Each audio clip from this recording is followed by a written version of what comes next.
बिस्मिल्लाहिर्रहमानिर्रहीम। Dear students, अस्सलाम वालेकुम।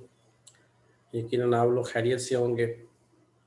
चैप्टर नंबर 1 और 2 फंक्शन एनालिसिस का हम कंप्लीट कर चुके हैं। मतलब जो मेन उसके कॉन्सेप्ट्स थे जो हमें रिक्वायर्ड थे, हमने वो कंप्लीट कर लिए हैं। कुछ चीज़ें जो मैंने थोड़ी स्किप कराई हैं। अभी चैप्टर नंबर 2 में भी कुछ चीज़ें थी। लास्ट वाले 2 एक सेक्शन थे जो कि मैंने नहीं कराए आपको, जो कि फंक्शनल के हवाले से था, लेकिन उससे रेलिवेंट मैंने ना आप लोगों को कुछ एग्जांपल समझा दी हैं। तो उसी को अगर आप अच्छी तरीके से समझ लें, तो उसी की बेस पे कैनोनिकल जो है ना मैपिंग, और उसके अलावा हमारे पास रिफ्लेक्सिव स्पेसिस का कॉन्सेप्ट है। मैंने लास्ट लेक्चर में डुअल और अलजेब्राइक डुअल का फ़र्क आपको बताया, थोड़ा सा डायमेंशन के बारे में बताया। वही चीज़ें आगे सेक्शन में दी गई हैं। अगर इससे रेलिवेंट कुछ और चीज़ें मुझे लगा कि हैं तो मैं डॉक्टर आसिफ साहब का कोई लेक्चर जो है वो मैं आप लोगों को शेयर कर दूँगा, फिर आप उसको देख लीजिएगा अपने नॉलेज के लिए।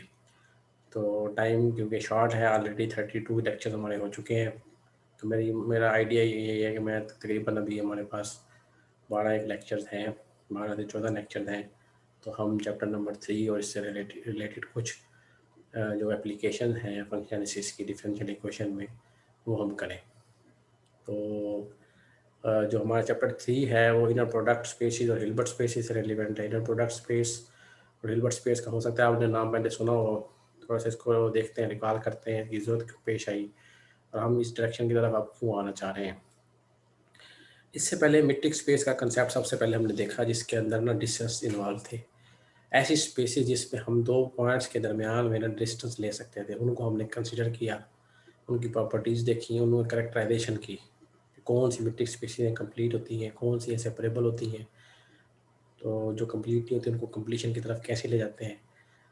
कन्वर्जेंस का कंसेप्ट देखा, फंक्शंस बनाए, उसमें उसमें आइसोमेट्री का कंसेप्ट हमने देखा। फिर एक स्टेप हम आगे की तरफ आए और हमने ना एसिमेट्रिक स्पेसिस है ना वो पिक की जो वेक्टर स्पेस भी बनाते थे। मतलब वेक्टर स्पेस भी थी, उस पर नॉर्म डिफाइन कराया, नॉर्म से इंड्यूस मेट्रिक बनाई। तो उसमें एक्स्ट्रा प्रॉपर्टीज ये आ गई कि हम पहले तो हम दो दो वेक्टर्स के दरमियान, दो एलिमेंट्स के दरमियान डिस्टेंस कैलकुलेट करते थे। अब हम एक सिंगल एलिमेंट्स की लेंथ भी कैलकुलेट कर सकते थे। वेक्टर्स की लेंथ के वाले से हम आइडेंटिफिकेशन कर सकते थे, उसका नॉर्म निकाल सकते थे। ठीक है जी।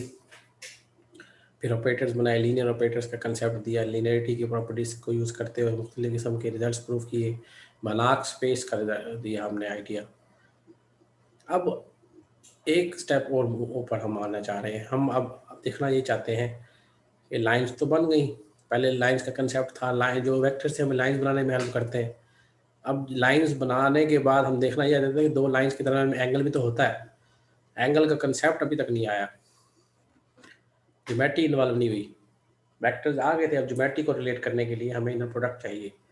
इससे पहले आप वेक्टर टेंशन में पढ़ चुके हैं, इनर प्रोडक्ट या सिंपल डॉट प्रोडक्ट के बारे से पढ़ चुके हैं और लेंथ वगैरह के बारे में देख चुके हैं कि दो वेक्टर का प्रोडक्ट कैसे लिया जाता है। इसमें क्योंकि प्रोडक्ट का वर्ड यूज़ हो रहा है, और इनर प्रोडक्ट क्या होता है ये देखेंगे।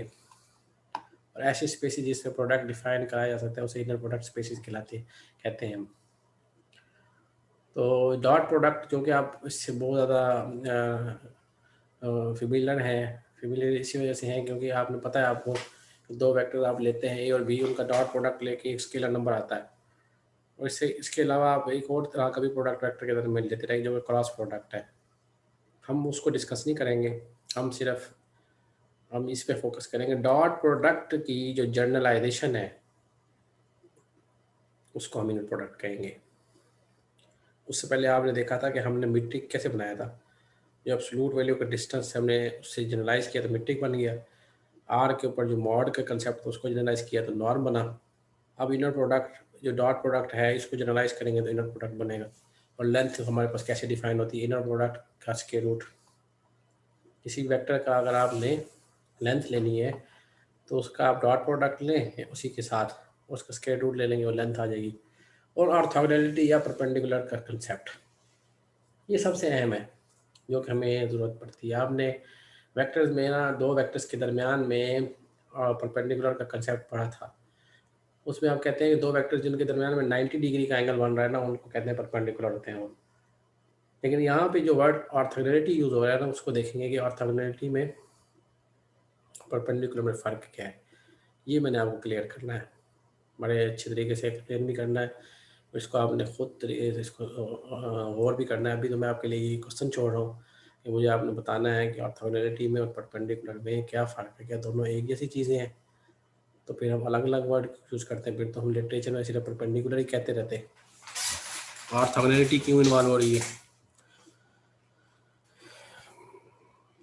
आर्बिट्रेरी वेक्टर स्पेस पे हमने जाना है, ये आपके लिए हिंट है। इसका जो आइडिया दिया था ना, हिल्बर्ट ने दिया था। हिल्बर्ट अब 1912 की बात है, जब इंटीग्रल इक्वेशंस के सॉल्यूशंस के ऊपर काम कर रहा था, तो उसको चाहिए थी हिल्बर्ट स्पेस। हिल्बर्ट स्पेस का कंसेप्ट कैसे आता है? ये यूक्लिडियन ज्योमेट्री के लिए यूक्लिडियन स्पेस, यूक्लिडियन ज्योमेट्री आपने पढ़ी थी, यूक्लिडियन ज्योमेट्री के एक्सियम्स हैं, उनको थोड़ा सा रिवाइज कीजिएगा, आपको आइडिया हो जाएगा कि हम इनर प्रोडक्ट क्यों चाहिए। ये कुछ पॉइंट्स हैं जो हमने देखने हैं। नॉर्म से इनर प्रोडक्ट का सफ़र, हम इनर प्रोडक्ट से नॉर्म में जाना, ऑर्थोगोनैलिटी का कंसेप्ट देखना है, इनर हिल्बर्ट स्पेस क्या होती है, उसकी रिप्रेजेंटेशन ट्रैक सम की शक्ल में, ऑर्थो नॉर्मल सेट्स क्या होते हैं, सीक्वेंसेस क्या होती हैं, रेजिस रिप्रेजेंटेशन थ्योरम क्या है, हिल्बर्ट और जॉइंट ऑपरेटर्स के हवाले से। ये मेन पॉइंट्स हैं जो चैप्टर 3 में हम कवर करने की कोशिश करेंगे, और बड़े इंटरेस्टिंग हैं और थोड़े से ट्रिकी भी हैं बीच में। तो आपको ना साथ साथ चलना पड़ेगा, देखना पड़ेगा कि किस तरह से हमने इसको लेके चलना है। तो इनर प्रोडक्ट स्पेस होती क्या है, या उसे प्री हिल्बर्ट स्पेस भी कहते हैं, vector space with N inner product define on x.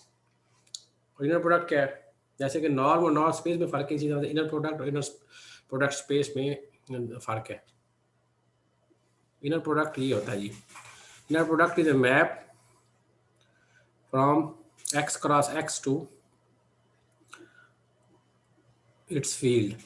ये बड़ा अहम पॉइंट है। आपने मीट्रिक में देखा कि दो नंबर्स का जो डिस्टेंस है ना, वो हमेशा पॉजिटिव होता है। दो नॉर्म में देखा कि एक वेक्टर का जो नॉर्म है ना, हमेशा नॉन नेगेटिव होता है। सॉरी, उसमें भी नॉन नेगेटिव होता है, मतलब मीट्रिक नॉन नेगेटिव होता है, नॉर्म नॉन नेगेटिव होता है, लेकिन इनर प्रोडक्ट नॉन नेगेटिव नहीं होता। इनर प्रोडक्ट नेगेटिव भी हो सकता है। तो एक्चुअली जो हमारे पास इनर प्रोडक्ट है, वो इधर उसने बताया कि an inner product on X is a mapping of X cross X into the scalar field के। It's means inner product can be complex. अगर हम एक्स जो है ना, वो कॉम्प्लेक्स वेक्टर स्पेस ले रहे हैं, तो उसका फील्ड कॉम्प्लेक्स होगा। तो अगर वो हमारे पास एक्स क्रॉस एक्स से सी पे जाएगी, तो वो कॉम्प्लेक्स इनर प्रोडक्ट बन जाएगा।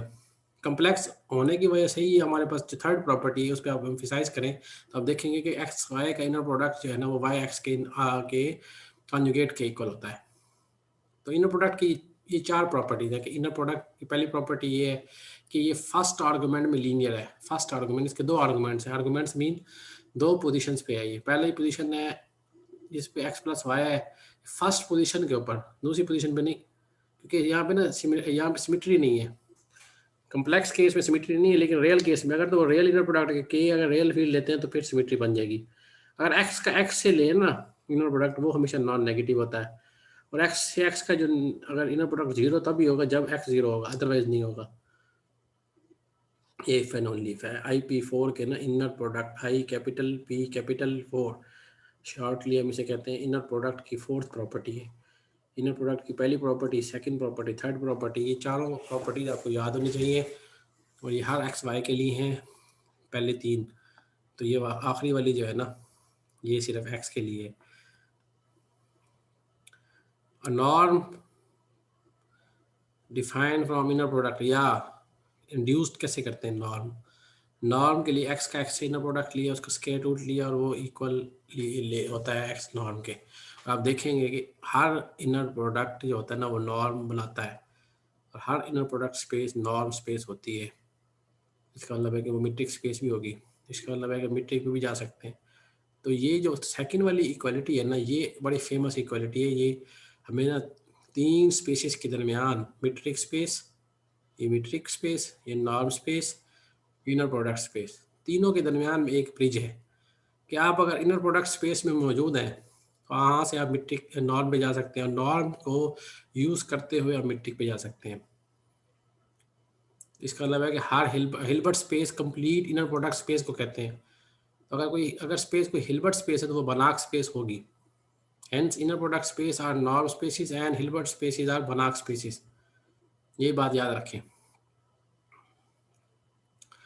अगर हमारे पास वही बात जो मैं कर रहा था कि IP3 में आप अगर रियल वेक्टर स्पेस लें, रियल वेक्टर स्पेस मीन उसका फील्ड रियल हो तो वो सिमेट्रिक हो जाएगी। उन तीन प्रॉपर्टी से हम तीन और प्रॉपर्टीज इंड्यूस कर सकते हैं।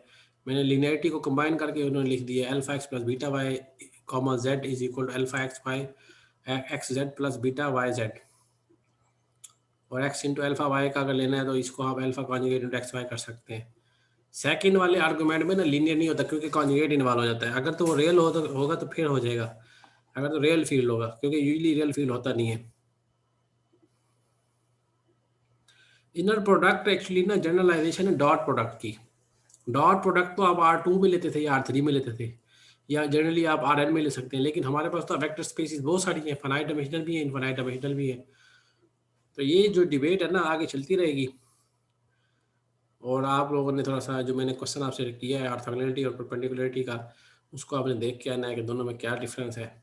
और इसको अगर आप हो सके तो मुझे आपने वॉइस मैसेज की शक्ल में ग्रुप में शेयर करना है, बता देना है सर इसमें ये फ़र्क है, इसमें ये फ़र्क है। मैं फिर उसके ना वॉइस मैसेज सुनूंगा, बजाय ये कि आप ना पेजेस पे लिखते रहें। पेजेस को चेक करना आसान नहीं है, वॉइस मैसेज सुनना आसान है।